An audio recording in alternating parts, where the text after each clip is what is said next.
ರಾಜ್ಯದ ಹಲವು ಕಡೆ ವರುಣ ಅಬ್ಬರಿಸಿ ಬೊಬ್ಬಿರಿತಾ ಇದ್ದಾನೆ. ಆದರೆ ಭೀಮಾ ತೀರದ ರೈತರಿಗೆ ಬರದ ಎಫೆಕ್ಟ್ ತಟ್ಟಿದೆ.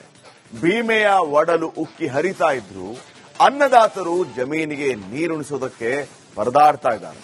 ಅಷ್ಟಕ್ಕೂ ರೈತರು ಈ ರೀತಿ ಯಾಕೆ ಪರದಾಡ್ತಾ ಇದ್ದಾರೆ? ಇದಕ್ಕೆ ಕಾರಣ ಏನು? ಇಲ್ಲಿದೆ ಡೀಟೇಲ್ಸ್.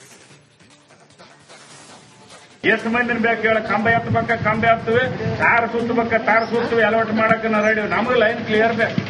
ರಾತ್ರಿಗಳಿಗೆ ಕಣ್ಣಿನಿಂದ ದಿದ್ದಿದ್ದವ್ರ ಗೋಳಾಡೋರು ನಾವು, ಅಧಿಕಾರಿಗಳು ಇದ್ದವ್ರು ಎಲ್ಲಾರು ಮನೆಗೆ ಮಕ್ಕಳವ್ರು ನೀವು. ನಾವು ಹೆಂಗ್ ಮುಂದೆ ಜೀವನ ಹೆಂಗ್ ಮಾಡ್ಬೇಕ್ರಿ?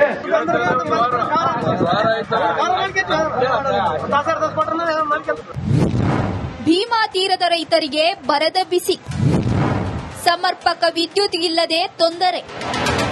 ನೀರಿಲ್ಲದೆ ಬಿರುಕು ಬಿಡ್ತಿರುವ ಭೂಮಿ, ಕಮರಿ ಹೋಗ್ತಿರುವ ಬೆಳೆ, ಆಕಾಶದತ್ತ ಮುಖ ಮಾಡಿ ಮೋಡ ನೋಡ್ತಿರುವ ರೈತ, ಜೆಸ್ಕಾಂ ಕಚೇರಿ ಎದುರು ಅಧಿಕಾರಿಗೆ ತರಾಟೆ. ಎಸ್, ಈ ಎಲ್ಲಾ ದೃಶ್ಯ ಕಂಡು ಬಂದಿದ್ದು ಯಾದಗಿರಿಯಲ್ಲಿ. ರಾಜ್ಯಾದ್ಯಂತ ಮಳೆ ಆಗ್ತಿದ್ರು ಯಾದಗಿರಿ ಭಾಗದಲ್ಲಿ ಮಾತ್ರ ಮಳೆಯೇ ಆಗುತ್ತಿಲ್ಲ. ಯಾದಗಿರಿಯ ಭೀಮಾ ತೀರದಲ್ಲಿ ಮಾತ್ರ ರೈತರಿಗೆ ಬರದ ಬಿಸಿ ತಟ್ಟಿದೆ. ಪಕ್ಕದಲ್ಲಿ ಭೀಮಾ ನದಿ ಹರಿಯುತ್ತಿದ್ದರೂ ರೈತರಿಗೆ ಬೆಳೆಗಳಿಗೆ ನೀರುಣಿಸಲು ಸಾಧ್ಯವಾಗುತ್ತಿಲ್ಲ. ಜೆಸ್ಕಾಂ ಇಲಾಖೆಯ ವಿದ್ಯುತ್ ಕಣ್ಣಾಮುಚ್ಚಾಲೆಯಿಂದ ರೈತರು ಅಕ್ಷರಶಃ ಕಂಗಾಲಾಗಿ ಹೋಗಿದ್ದಾರೆ. ತಾಳ್ಮೆ ಕಳೆದುಕೊಂಡ ರೈತರು ಜೆಸ್ಕಾಂ ಕಚೇರಿಗೆ ಮುತ್ತಿಗೆ ಹಾಕಿ ಅಧಿಕಾರಿಗಳಿಗೆ ತರಾಟೆಗೆ ತೆಗೆದುಕೊಂಡ ಘಟನೆ ನಡೆಯಿತು. 7 ತಾಸು ಕೊಳ್ಳಾರ ಸಲಗ ನಮ್ಮ ಈ ತರ ಬೆಳೆ ಒಣಗಕೈತು. ಇನ್ನ ಕೆಲವರು ಹಚ್ಚಾರ, ಕೆಲವರು ನಾಟಿಗೆ ಮಾಡಿಲ್ಲ.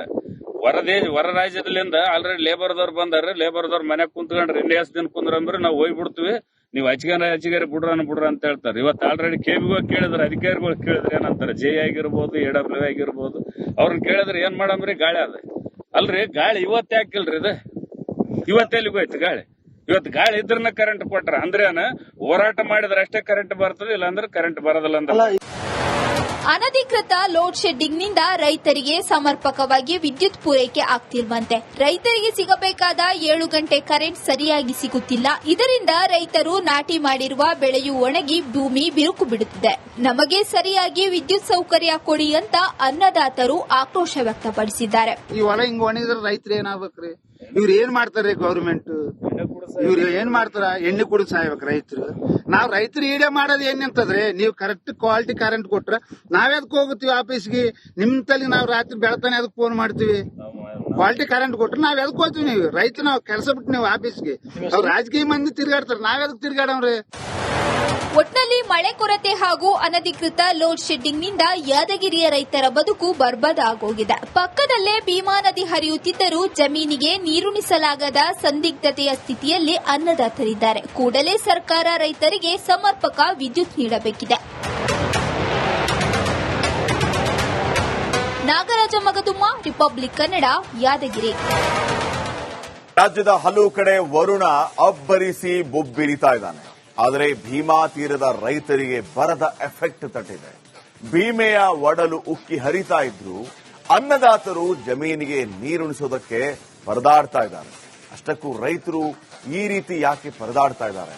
ಇದಕ್ಕೆ ಕಾರಣ ಏನು? ಇಲ್ಲಿದೆ ಡೀಟೇಲ್ಸ್. ಎಷ್ಟು ಮಂದಿನ ಬೇಕು ಹೇಳ? ಕಂಬ ಎತ್ತಬೇಕ, ಕಂಬ ಎತ್ತುವೆ, ತಾರ ಸುತ್ತಬೇಕ, ತಾರ ಸುತ್ತವೆ, ಅಲವಾಟ್ ಮಾಡಕ್ ನಾವು ರೆಡಿ. ನಮಗೆ ಲೈನ್ ಕ್ಲಿಯರ್ ಬೇಕು. ರಾತ್ರಿಗಳಿಗೆ ಕಣ್ಣಿನಿಂದ ದಿದ್ದಿದ್ದವ್ರ ಗೋಳಾಡೋರು ನಾವು, ಅಧಿಕಾರಿಗಳು ಇದ್ದವ್ರು ಎಲ್ಲಾರು ಮನೆಗೆ ಮಕ್ಕಳವ್ರು ನೀವು. ನಾವು ಹೆಂಗ್ ಮುಂದೆ ಜೀವನ ಹೆಂಗ್ ಮಾಡ್ಬೇಕ್ರಿ?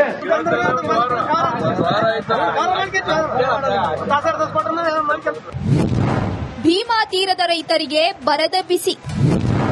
ಸಮರ್ಪಕ ವಿದ್ಯುತ್ ಇಲ್ಲದೆ ತೊಂದರೆ. ನೀರಿಲ್ಲದೆ ಬಿರುಕು ಬಿಡ್ತಿರುವ ಭೂಮಿ, ಕಮರಿ ಹೋಗ್ತಿರುವ ಬೆಳೆ, ಆಕಾಶದತ್ತ ಮುಖ ಮಾಡಿ ಮೋಡ ನೋಡ್ತಿರುವ ರೈತ, ಜೆಸ್ಕಾಂ ಕಚೇರಿ ಎದುರು ಅಧಿಕಾರಿಗೆ ತರಾಟೆ.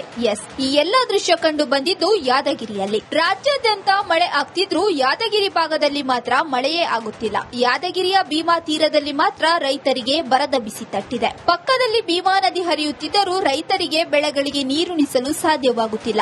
ಜೆಸ್ಕಾಂ ಇಲಾಖೆಯ ವಿದ್ಯುತ್ ಕಣ್ಣಾಮುಚ್ಚಾಲೆಯಿಂದ ರೈತರು ಅಕ್ಷರಶಃ ಕಂಗಾಲಾಗಿ ಹೋಗಿದ್ದಾರೆ. ತಾಳ್ಮೆ ಕಳೆದುಕೊಂಡ ರೈತರು ಜೆಸ್ಕಾಂ ಕಚೇರಿಗೆ ಮುತ್ತಿಗೆ ಹಾಕಿ ಅಧಿಕಾರಿಗಳಿಗೆ ತರಾಟೆಗೆ ತೆಗೆದುಕೊಂಡ ಘಟನೆ ನಡೆಯಿತು. 7 ತಾಸು ಕೊಳ್ಳಾರ ಸಲಗ ನಮ್ಮ ಈ ತರ ಬೆಳೆ ಒಣಗಕೈತು.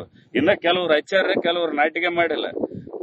ಹೊರ ರಾಜ್ಯದಿಂದ ಆಲ್ರೆಡಿ ಲೇಬರ್ದವ್ರು ಬಂದಾರ. ಲೇಬರ್ದವ್ರು ಮನೆಗೆ ಕುಂತ್ಕೊಂಡ್ರೆ ಇನ್ನೇ ದಿನ ಕುಂದ್ರಂದ್ರೆ ನಾವು ಹೋಗ್ಬಿಡ್ತೀವಿ, ನೀವು ಹಚ್ಚಿಗಾರ ಬಿಡ್ರ ಅಂತ ಹೇಳ್ತಾರೆ. ಇವತ್ತು ಆಲ್ರೆಡಿ ಕೆಬಿಗೂ ಕೇಳಿದ್ರೆ, ಅಧಿಕಾರಿಗಳು ಕೇಳಿದ್ರೆ ಏನಂತಾರೆ, ಜೆ ಆಗಿರ್ಬೋದು, ಎಡಬ್ಲ್ಯೂ ಆಗಿರ್ಬೋದು, ಅವ್ರನ್ನ ಕೇಳಿದ್ರೆ ಏನ್ ಮಾಡಮ್ರಿ, ಗಾಳಿ ಅದ ಅಲ್ರಿ ಗಾಳಿ ಇವತ್ತೇ ಹಾಕಿಲ್ರಿ ಇದು ಇವತ್ತೆಲ್ಲಿಗೆ ಹೋಯ್ತು ಗಾಳಿ ಇವತ್ತು ಗಾಳಿ ಇದ್ರನ್ನ ಕರೆಂಟ್ ಕೊಟ್ರ ಅಂದ್ರೇನ ಹೋರಾಟ ಮಾಡಿದ್ರೆ ಅಷ್ಟೇ ಕರೆಂಟ್ ಬರ್ತದೆ ಇಲ್ಲಾಂದ್ರೆ ಕರೆಂಟ್ ಬರೋದಿಲ್ಲ ಅಂತ ಅನಧಿಕೃತ ಲೋಡ್ ಶೆಡ್ಡಿಂಗ್ ನಿಂದ ರೈತರಿಗೆ ಸಮರ್ಪಕವಾಗಿ ವಿದ್ಯುತ್ ಪೂರೈಕೆ ಆಗ್ತಿರುವಂತೆ ರೈತರಿಗೆ ಸಿಗಬೇಕಾದ 7 ಗಂಟೆ ಕರೆಂಟ್ ಸರಿಯಾಗಿ ಸಿಗುತ್ತಿಲ್ಲ. ಇದರಿಂದ ರೈತರು ನಾಟಿ ಮಾಡಿರುವ ಬೆಳೆಯು ಒಣಗಿ ಭೂಮಿ ಬಿರುಕು ಬಿಡುತ್ತಿದೆ.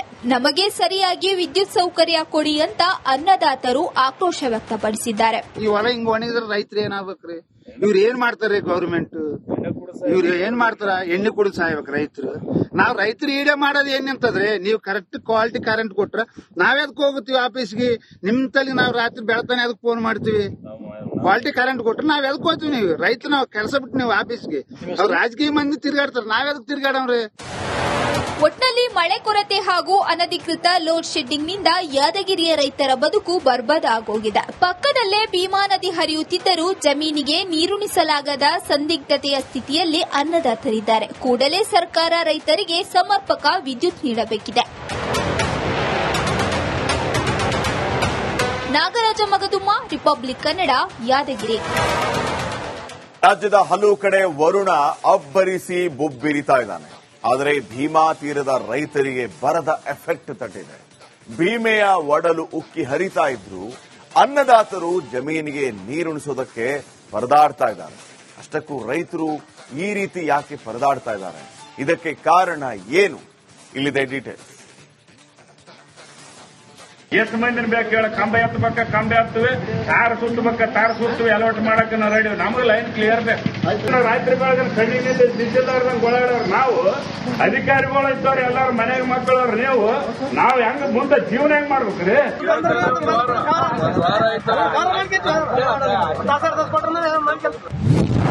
ಭೀಮಾ ತೀರದ ರೈತರಿಗೆ ಬರದ ಬಿಸಿ. ಸಮರ್ಪಕ ವಿದ್ಯುತ್ ಇಲ್ಲದೆ ತೊಂದರೆ. ನೀರಿಲ್ಲದೆ ಬಿರುಕು ಬಿಡ್ತಿರುವ ಭೂಮಿ, ಕಮರಿ ಹೋಗ್ತಿರುವ ಬೆಳೆ, ಆಕಾಶದತ್ತ ಮುಖ ಮಾಡಿ ಮೋಡ ನೋಡ್ತಿರುವ ರೈತ, ಜೆಸ್ಕಾಂ ಕಚೇರಿ ಎದುರು ಅಧಿಕಾರಿಗೆ ತರಾಟೆ. ಎಸ್, ಈ ಎಲ್ಲಾ ದೃಶ್ಯ ಕಂಡು ಬಂದಿದ್ದು ಯಾದಗಿರಿಯಲ್ಲಿ. ರಾಜ್ಯಾದ್ಯಂತ ಮಳೆ ಆಗ್ತಿದ್ರೂ ಯಾದಗಿರಿ ಭಾಗದಲ್ಲಿ ಮಾತ್ರ ಮಳೆಯೇ ಆಗುತ್ತಿಲ್ಲ. ಯಾದಗಿರಿಯ ಭೀಮಾ ತೀರದಲ್ಲಿ ಮಾತ್ರ ರೈತರಿಗೆ ಬರದ ಬಿಸಿ ತಟ್ಟಿದೆ. ಪಕ್ಕದಲ್ಲಿ ಭೀಮಾ ನದಿ ಹರಿಯುತ್ತಿದ್ದರೂ ರೈತರಿಗೆ ಬೆಳೆಗಳಿಗೆ ನೀರುಣಿಸಲು ಸಾಧ್ಯವಾಗುತ್ತಿಲ್ಲ. ಜೆಸ್ಕಾಂ ಇಲಾಖೆಯ ವಿದ್ಯುತ್ ಕಣ್ಣಾಮುಚ್ಚಾಲೆಯಿಂದ ರೈತರು ಅಕ್ಷರಶಃ ಕಂಗಾಲ ಹೋಗಿದ್ದಾರೆ. ತಾಳ್ಮೆ ಕಳೆದುಕೊಂಡ ರೈತರು ಜೆಸ್ಕಾಂ ಕಚೇರಿಗೆ ಮುತ್ತಿಗೆ ಹಾಕಿ ಅಧಿಕಾರಿಗಳಿಗೆ ತರಾಟೆಗೆ ತೆಗೆದುಕೊಂಡ ಘಟನೆ ನಡೆಯಿತು. 7 ತಾಸು ಕೊಳ್ಳಾರ ಸಲುವಾಗಿ ಈ ತರ ಬೆಳೆ ಒಣಗಕೈತವ. ಇನ್ನ ಕೆಲವರು ಹಚ್ಚಾರ, ಕೆಲವರು ನಾಟಿಗೆ ಮಾಡಿಲ್ಲ. ಹೊರ ರಾಜ್ಯದಿಂದ ಆಲ್ರೆಡಿ ಲೇಬರ್ದವ್ರು ಬಂದಾರ. ಲೇಬರ್ದವ್ರು ಮನೆಗೆ ಕುಂತ್ಕೊಂಡ್ರೆ ಇನ್ನೇ ದಿನ ಕುಂದ್ರಂದ್ರೆ ನಾವು ಹೋಗ್ಬಿಡ್ತೀವಿ, ನೀವು ಹಚ್ಚಿಗಾರ ಬಿಡ್ರ ಅಂತ ಹೇಳ್ತಾರೆ. ಇವತ್ತು ಆಲ್ರೆಡಿ ಕೆಬಿಗೂ ಕೇಳಿದ್ರೆ, ಅಧಿಕಾರಿಗಳು ಕೇಳಿದ್ರೆ ಏನಂತಾರೆ, ಜೆ ಆಗಿರ್ಬೋದು, AW ಆಗಿರ್ಬೋದು, ಅವ್ರನ್ನ ಕೇಳಿದ್ರೆ ಏನ್ ಮಾಡಮ್ರಿ? ಗಾಳಿ ಅದ ಅಲ್ರಿ, ಗಾಳಿ ಇವತ್ತೇ ಹಾಕಿಲ್ರಿ ಇದು ಇವತ್ತೆಲ್ಲಿಗೆ ಹೋಯ್ತು ಗಾಳಿ?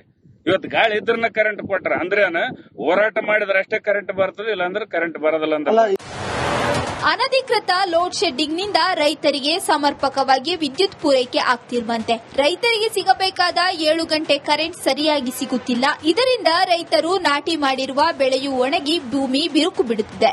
ನಮಗೆ ಸರಿಯಾಗಿ ವಿದ್ಯುತ್ ಸೌಕರ್ಯ ಕೊಡಿ ಅಂತ ಅನ್ನದಾತರು ಆಕ್ರೋಶ ವ್ಯಕ್ತಪಡಿಸಿದ್ದಾರೆ. ಈ ಹೊಲ ಹಿಂಗ್ ಒಣಗಿದ್ರೆ ರೈತರು ಏನಾಗ್ಬೇಕ್ರಿ?